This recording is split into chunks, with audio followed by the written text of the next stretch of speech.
یہ ایک چیز میرے بتائے گئے طریقے کے مطابق استعمال کریں گے تو انشاءاللہ آپ کی طاقت اتنی زیادہ ہو جائے گی کہ آپ سے سنبھالی نہیں جائے گی۔ اللہ رب العزت نے قرآن مجید میں فرمایا والتین والزیتون وطور سینین وہذا البلد الامین۔ دوستو، اللہ رب العزت نے زیتون اور انجیر کی قسم اٹھائی ہے قرآن مجید میں، یعنی کہ اللہ رب العزت کے ہاں انجیر اور زیتون اتنے زیادہ مقدس ہیں، اتنے زیادہ اہم ہیں، اتنے زیادہ فائدہ مند ہیں کہ اللہ پاک نے ان کی قسم اٹھائی ہے۔ تو دوستو، آپ نے کس طریقے سے انجیر کو استعمال کرنا ہے یہ میں آپ کو بتاتا ہوں۔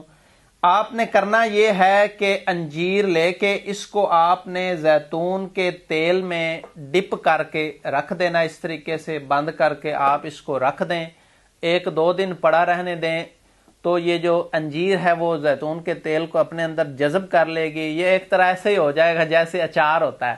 تو اس کے استعمال سے آپ کے پٹھوں کی دردیں، جوڑوں کی دردیں اور تمام جسمانی دردیں جو ہیں وہ غائب ہو جائیں گی، طاقت اتنی زیادہ ہو جائے گی کہ آپ سے سنبھالی نہیں جائے گی۔ تو آپ نے اس کو کھانا کیسے ہے؟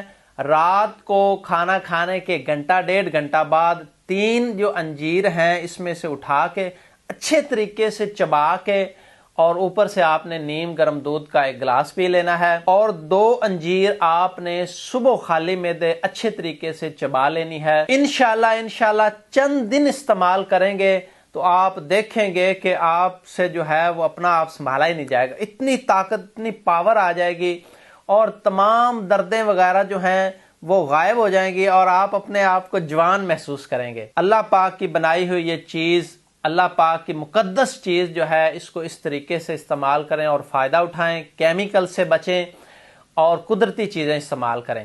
اپنا بڑا خیال رکھا کریں، اپنی صحت کا خیال رکھا کریں۔ حکیم سرفراز کو دیجیے اجازت، دعاؤں میں یاد رکھیے۔ اللہ حافظ۔